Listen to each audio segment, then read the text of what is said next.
Hey, what's up? I'm gonna teach you how to memorize stuff easily. So I got a raw 7 for my raw 7 L1R5 for my GCO levels, which is a net 3.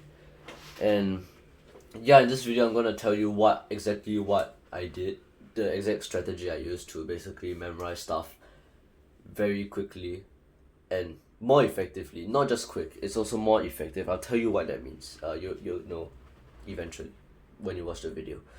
By the way, my name is Isaac, and I help O-level students get single-digit L1R5s without sacrificing their free time and happiness.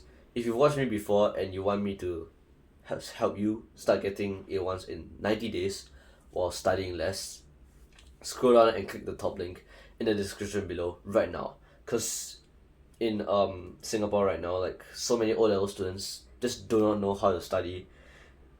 They do not know how to memorize things properly, understand things properly.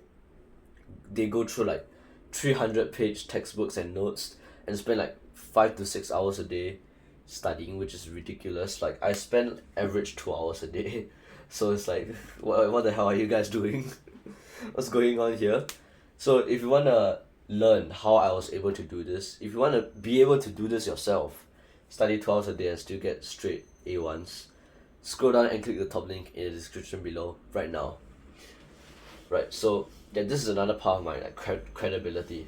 So I'll tell you how to memorize stuff easily. Actually, I made a video about this already. It's my most viewed video, and so if you watch that video, you already know what I'm gonna talk about.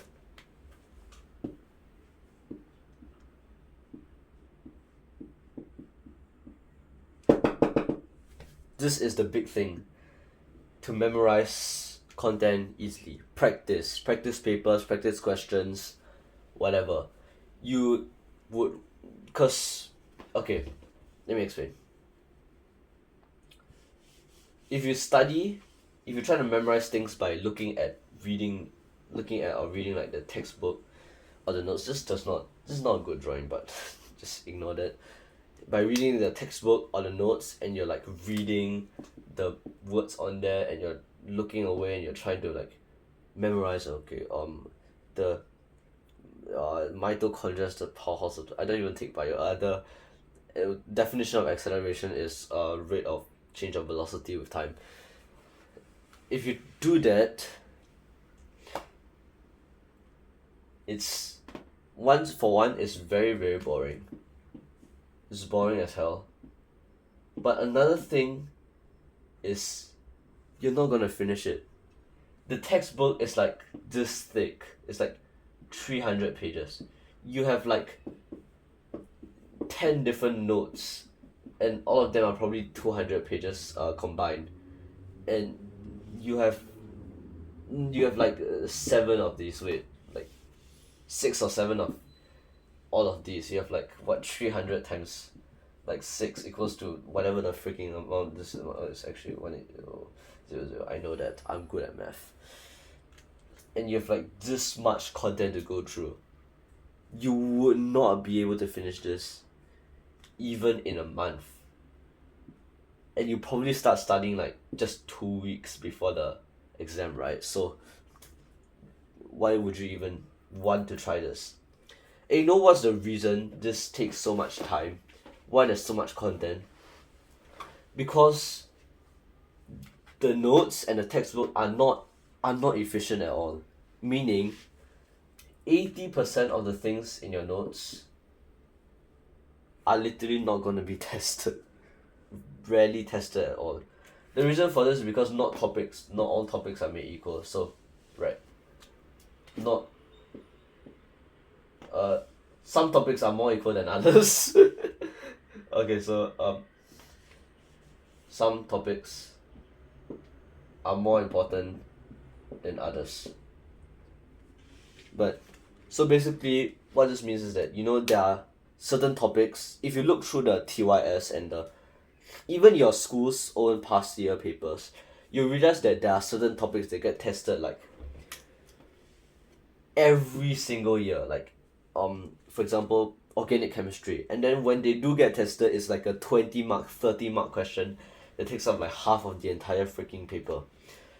And then there are other topics that get tested like once every 5 years, once every decade, and they also appear as like a 1 mark, 2 mark question, which is just ridiculous. But when you study the notes, okay, so wait, I want to go back to this point. So now, if we know that there are some topics that are more important than others, some topics that would basically get you half the marks already, compared to other topics that will get you like 1 mark, obviously you should be spending more time on the more important topics, right? But the thing is, when you read the notes or you read the textbooks or whatever, you actually allocate equal time and attention to each topic. You allocate like basically equal time and attention to organic chemistry and to what's an unimportant chemistry topic? Ammonia. Like you spend 1 hour on organic chemistry and you spend 1 hour on ammonia. Or maybe 2 hours. 2 hours to 1 hour because there's more content to organic chemistry. But this is still inefficient. Because actually ammonia is not that. Okay, imagine ammonia is like an unimportant topic. Yeah. And so if you do this, you're not gonna have time. You're not gonna need like what, 2 months to study all of this stuff for all of your 6 to 8 subjects. But obviously there's some subjects where it's not very content based, and you only have 2 weeks probably, or maybe 3 weeks. I don't know if you're a bit more disciplined, or maybe even less than 2 weeks if you're not that disciplined. And so this is like a stupid way to study.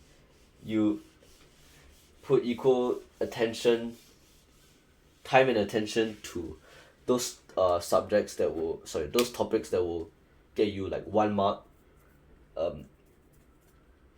You give equal attention to those subjects that will give you 1 mark, as well as the subjects that will give you like the topics that will give you like half the marks of the paper. And so this is another problem. It's just inefficient. It's just so much of the time that you spend when you read your textbook or your notes is just not used properly. It's just not gonna be effective at like preparing you for the exam. That's why you study like 5 to 6 hours a day, which is not normal, honestly. It's been normalized, but it's not normal in my opinion. Alright. So, if you instead study by doing the practice papers, so this is like a practice paper, you actually study the topics in according to the importance of each topic. Why? Because the more important topics naturally appear more in your practice papers. And so if you just do your practice papers, you automatically spend more time on the more important topics, right? If you're doing a practice paper and there's a freaking 20 mark organic chemistry question, you're gonna know for a fact you're gonna be spending more time on organic chemistry, which is what you're supposed to be doing. Cause in the O level paper, there's gonna be a 20 mark organic chemistry question as well. Seriously, look at the TYS. The freaking amount of organic chemistry on there is ridiculous. And so it will be more time efficient, since you're really just spending time on the things that actually appear in papers. Right? Whereas if you look at the notes of the textbook, you know there's some paragraph, some half of the content there is like it's not even tested. Not even like less important, but not even tested at all, you know. So yeah, you have to, and it also makes sense, right? Like, what are you doing in an exam? You're doing a paper. So when you want to prepare to do a paper, you do papers. Like, you practice doing papers. You don't read like textbooks or whatnot. It's like being a boxer who prepares for a boxing match by watching YouTube videos of other people boxing. I mean, sure, he can do that for a while, but eventually he has to like do some sparring, right? If a boxer just spends like 5-6 hours a day watching YouTube videos of other people boxing, it's like you like studying by just reading for 5 to 6 hours a day. It's just ridiculous, and it's dumb. I don't know what accent that is, but it's dumb. Anyway, another thing about practice papers is that it's also quite fun. Like, believe it or not, it sounds like hard, but once you get into the habit of doing it like once a week or whatever, it's like it can actually be quite fun. You're like trying to beat your high score. You're actually like doing something instead of just passively reading, which is just boring as hell. So what you can do basically is you can do practice papers like 2 times. You can spend like 2 hours per weekend, or 2 hours per like day on 1 hour, 1 to 2 hours per day on holidays as well. It's especially the holidays where you can get a lot of like stuff done for your practice papers. And at first you don't need a time limit at all. You don't need your 2 hour time limit or whatever time limit the paper has. You can spend like 10 days on a single paper if you want to.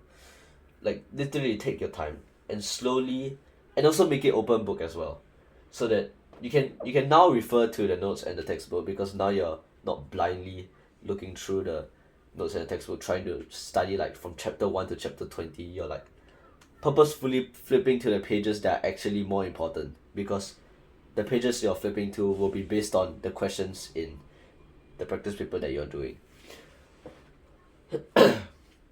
So yeah, you can make it open book, remove the time limit. I don't care if you spend like 10 hours on one paper. You will slowly, like, exponentially get better. Like, you are like right here right now. If you keep doing practice papers, you'll like slowly exponentially get better, and you'll get your A1 eventually, just like the A1 standard right here.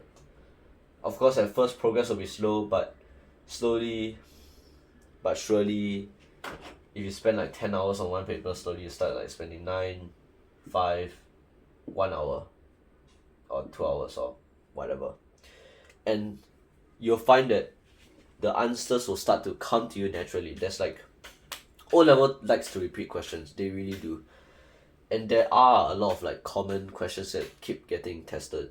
And so for those questions, the answers will literally start coming to you naturally as you keep doing your practice papers. It doesn't have to be TOS, by the way. It can be your school's practice papers. It can be prelims or common tests, or depending on where you are in your content knowledge right now. Has like your teacher taught you the entire syllabus yet? So yeah, I hope this video was valuable. Once again, if you want me to personally help you get A1s without sacrificing your free time, scroll down and click the top link in the description below right now, and I will make sure that you'll be able to see those A1s on your report card when you report to school to collect your O-level results a few months or a year from now, and you'll know that you'll be able to go to any JC or poly you want, basically. So if you want that, scroll down and click the top link in the description below right now. Give me any criticism or feedback in the comments below so that I can improve my videos, and I wish you a good day.